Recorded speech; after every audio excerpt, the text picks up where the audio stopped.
পৰম গুৰু কৃষ্ণগুৰু ঈশ্বৰৰ শ্ৰীমুখ নিশ্চিত প্ৰেম ভক্তি পাঠ ভক্তি প্ৰেম বাণী। এক ঈশ্বৰৰ বাহিৰে আৰাধ্য আন কোনো নাই, তেওঁই গুৰুৰূপী হৰি। মই সত্যকাৰী ক'ব পাৰোঁ, ভগৱান কৃষ্ণত বাহিৰে আন কোনো দ্বিতীয় দেৱতা নাই।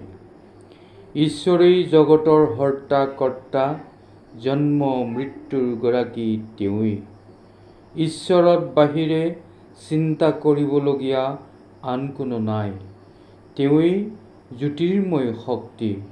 তেওঁৰ ইচ্ছাতেই চৰাচৰ চলি থাকে। ঈশ্বৰৰ গুণজক গোৱাটোহে ভকতৰ প্ৰধান কৰ্তব্য। গুৰু আৰু ঈশ্বৰ এক। গুৰু ঈশ্বৰৰ বাহিৰে প্ৰশংসা কৰিবলগীয়া আন কোনো নাই। সৰ্বশ্ৰেষ্ঠ বুলিব লাগিলে ঈশ্বৰকে ক'ব লাগিব। তেওঁই সবাতোকৈ শ্ৰেষ্ঠ। তেওঁৰ বাহিৰে আনত শ্ৰেষ্ঠ শব্দ নাখাতে। আনত শ্ৰেষ্ঠ শব্দ খটুৱাটো লৌকিকহে। আশ্ৰয় শব্দ প্ৰয়োগ কৰিলে ঈশ্বৰকে ক'ব লাগে, কাৰণ ঈশ্বৰৰ বাহিৰে আন কোনেও আশ্ৰয় দিব নোৱাৰে। কৃষ্ণত শৰণ লোৱাকে আশ্ৰয় বোলে। গতিকে শৰণৰ অৰ্থ আশ্ৰয় লোৱা। গুৰুৰ দ্বাৰা অজ্ঞানতা নাশ কৰিব পাৰি। গুৰুহে ঈশ্বৰক চিনাকি কৰি দিব পাৰে। গুৰু বিনে ঈশ্বৰ প্ৰাপ্তি হোৱাটো কঠিন। গুৰু বাক্য ঈশ্বৰৰ বাক্য বুলি ধৰি নল'লে ভগৱান সন্তুষ্ট নহয়। এইটো মানি ল'ব লাগে যে মই গুৰু ঈশ্বৰৰ ভেদাভেদ নকৰি আজিৰ পৰা সত্যকাৰী ভগৱন্তৰ চৰণত বিক্ৰয় হ'লোঁ। ঈশ্বৰত শৰণ লৈ ধৰ্ম ব্যভিচাৰ কৰিলে ঐহিক শক্তি নাশ হয় আৰু ঈশ্বৰৰ দ্ৰোহী হয়। গুৰুৰ প্ৰেমেই ঈশ্বৰৰ প্ৰেম। গুৰুৰ প্ৰেমত মনোনিৱেশ কৰিব পাৰিলে ঈশ্বৰৰ প্ৰেম হৃদয়ত প্ৰকাশ পায় আৰু সকলো জীৱৰ প্ৰতি দয়া মমতা সমন্বয় ভাৱ উদয় হয়। সমস্ত শাস্ত্ৰত চূড়ান্ত সিদ্ধান্ত দিয়া মতে নিৰাকাৰ পৰম ব্ৰহ্মই সাকাৰ ৰূপ ধাৰণ কৰি গুৰুৰূপে ছদ্ম কৰি গুৰুৰূপ আৰু শিষ্য ৰূপ দুয়োটাকেই ধাৰণ কৰি ঈশ্বৰ সেৱা মানৱ সেৱাৰ শ্ৰেষ্ঠতা প্ৰকাশ কৰে। কৃষ্ণগুৰুৱেই হ'ল আটাইতকৈ শক্তিশালী পুৰুষ। গুৰু ঈশ্বৰ অভেদ। ঈশ্বৰেই একমাত্ৰ পুৰুষ।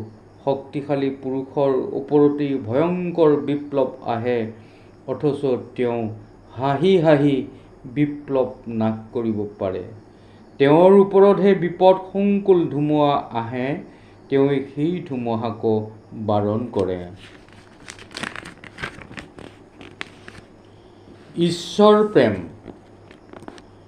গুৰু বাক্য লোৱাৰ পাছত প্ৰতিজ্ঞাবদ্ধ হোৱা মই গুৰুৰ ওচৰত দৃঢ়তাৰে বিশ্বাস কৰিলোঁ। হে ভগৱন্ত, তুমি বিনে মোৰ গতিদাতা আন কোনো নাই। তুমি মোৰ প্ৰাণ, তুমি মোৰ স্বামী। তোমাৰ বাহিৰে আন কোনেও মোক ৰক্ষা কৰিব নোৱাৰে। তুমি গুৰু, তুমি পিতা মাতা, তুমি জীৱন, তুমি অদৃশ্য হোৱা আকৌ দৃশ্যমান হোৱা। তুমি সাকাৰ ৰূপে পৃথিৱীত আহি অৱতাৰ ধাৰণ কৰা। হে প্ৰাণ বল্লভ, হে দয়াৰ সাগৰ, হে মুক্তিদাতা, তোমাৰ বাহিৰে যাতে মোৰ মন আনফালে নেযায়। হে পৰম ব্ৰহ্ম, তুমি নানা ৰূপ ধাৰণ কৰিব পাৰা। তুমি কল্পনাৰো অতীত। তুমি নিত্য নতুন। তুমি বাক্যদাতা। তুমি ঐহিক শক্তিৰ গৰাকী। তুমি নানা ৰূপ ধাৰণ কৰি জগতৰ লোকক মায়াত মোহিত কৰা। তুমি ভক্তি প্ৰেমৰ গৰাকী। হে কৃষ্ণ, তোমাৰ প্ৰেমেই জগতৰ ৰস। তুমি তাৰ্কিক পণ্ডিতৰ তৰ্কৰ অতীত। তুমি সৰ্বজ্ঞ শক্তি ধাৰণ কৰোৱা। তুমি দিব্য জ্ঞানদাতা গৰাকী। হে ভগৱন্ত পুৰুষ, তুমি সমস্ত। হে জগত ঈশ্বৰ, হে প্ৰেমৰ সাগৰ, তুমি যুগে যুগে গুৰুৰূপে অৱতাৰ ধাৰণ কৰি ভগৱান স্বৰূপে লোকৰ মাজত প্ৰকাশ হোৱা ভক্তৰ মাজত প্ৰিয়তম সখা হৈ উঠা তোমাৰ ব্ৰহ্মবাণী জগতত বিয়পি পৰে। হে জগদীশ্বৰ, তুমি একমাত্ৰ শক্তিমান, তুমি জগতৰ সত্তা, তুমি অবস্তু নাশ কৰি বস্তু প্ৰকাশ কৰা। হে প্ৰভু ভগৱন্ত, তুমি আদি, তুমি অনাদি, তুমি পুৰুষ, তুমি প্ৰকৃতি, তুমি নিয়ন্তা, তুমি মায়াৰ সৃষ্টি কৰি জগতত লিপ্ত কৰোৱা। তুমি মায়াৰ পৰা উদ্ধাৰ কৰা, তুমি সৃষ্টি কৰা আৰু তোমাতেই লয় হয়। তুমি অনাদি, তুমি অনন্ত, তুমি কাৰ্য আৰু তুমি কাৰণ, তোমাতেই প্ৰকাশ হৈ সৃষ্টিৰ ৰহস্য।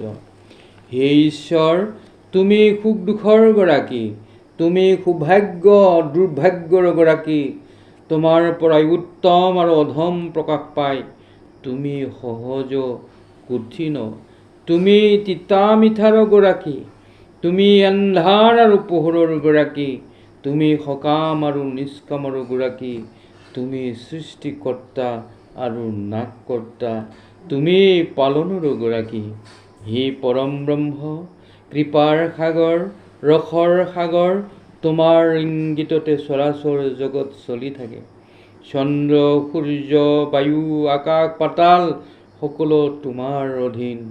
তোমাৰ এই মাহাত্মৰ কথা ঘোৰ মায়াময় ভৱসাগৰত পৰি থকা জীৱসকলে উদ্ধাৰ কৰিব নোৱাৰি নানাজনী ভ্ৰমি নৰক যন্ত্ৰণা ভোগ কৰি থাকে।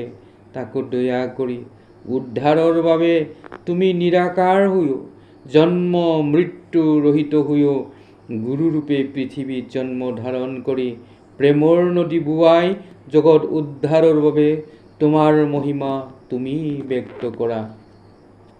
হে কৰোণাময়, তোমাৰ মহালীলাৰ কথা ভাবি সেই লীলামালা কোনেও উদ্ধাৰ কৰিব নোৱাৰে।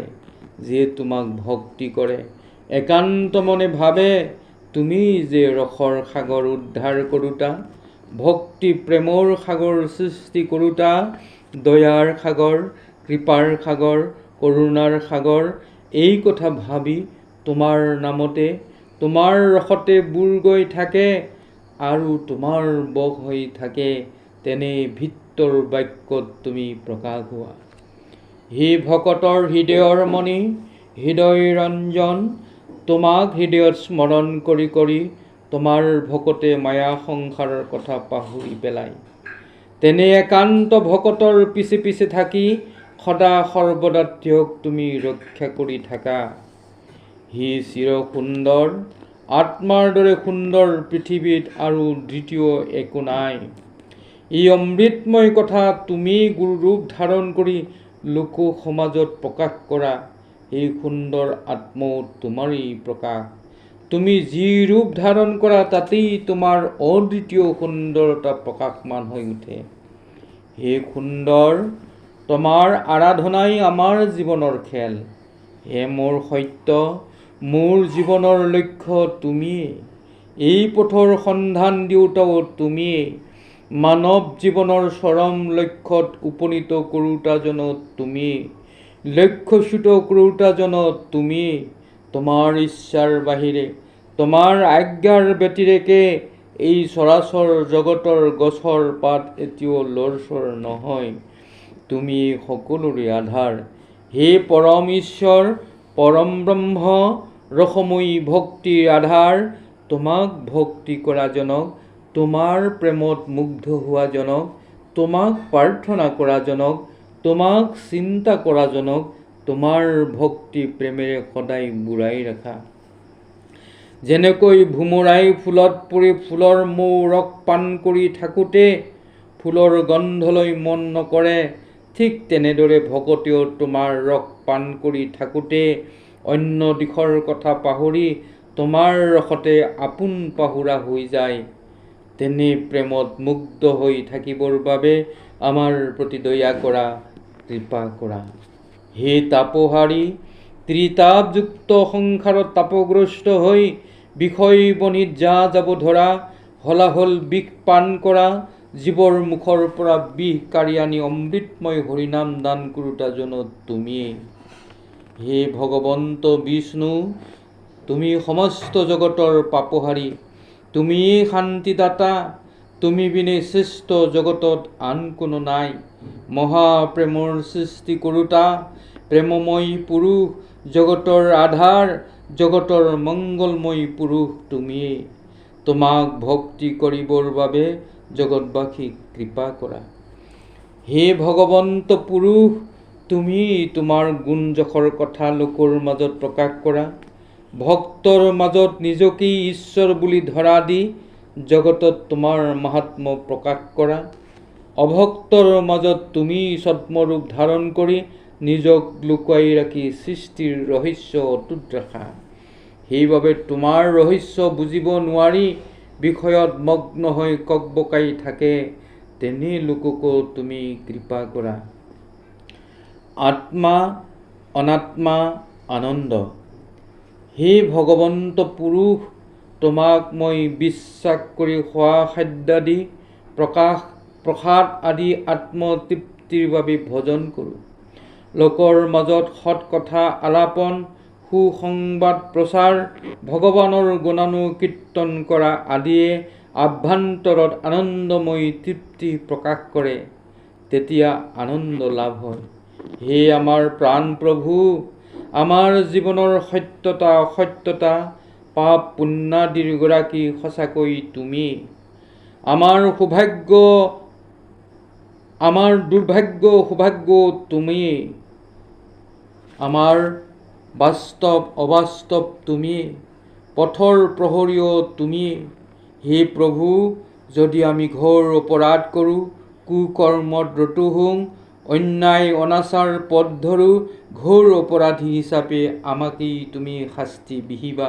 কাৰণ তুমি নিলিপ্ত, আমি লিপ্ত, সেইবাবে আমাৰ বিচাৰকৰ্তা তুমি। হে প্ৰণত পালক, চৰাচৰ জগতৰ মালিক, তুমি আমাক সকলো অপৰাধৰ পৰা ক্ষমা কৰা, তুমি আমাক দয়া কৰা।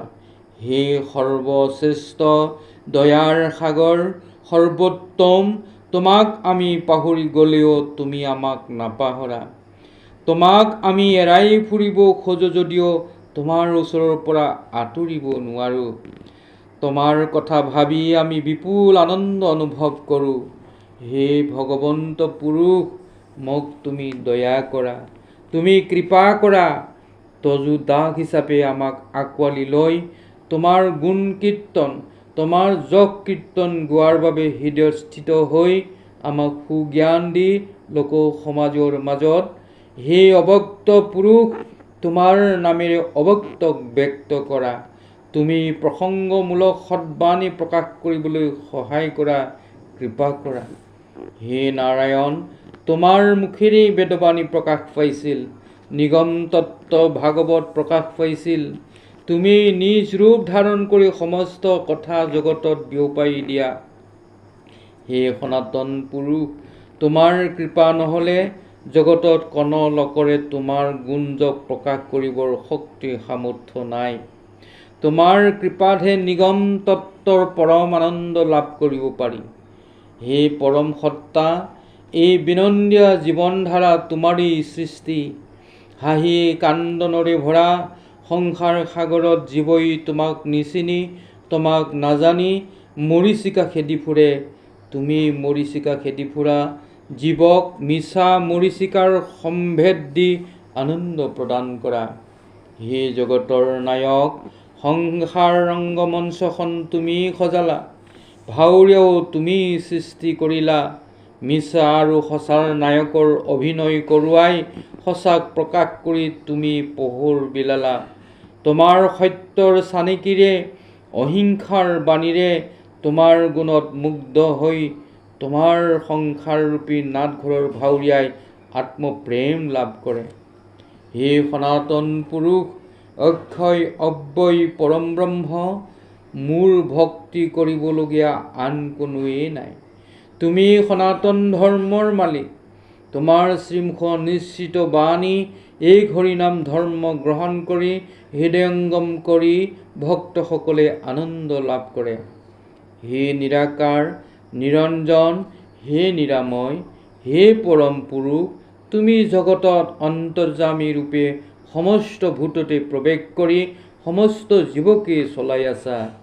পংকিলময় জীৱনৰ নানা ঘাট প্ৰতিঘাতত থকা সৰকা হৈ জীৱই যেতিয়া তোমাক বিচাৰি বিচাৰি হাফাথুৰি খায়, দুনয়নৰ তপত নিৰেৰে তোমাৰ ৰাতুল চৰণ তিয়াই পেলাই, তেতিয়াই তুমি অন্তৰ্যামী স্বামীৰূপে ধৰা দিয়া। অন্তৰ্যামী গুৰুৰূপে অন্তৰৰ সত্যতাক তুমিয়েই বাহিৰত প্ৰকাশ কৰা। তাকেই পাণ কৰি কৰি জীৱই প্ৰেমামৃত লাভ কৰে। জয় কৃষ্ণগুৰু।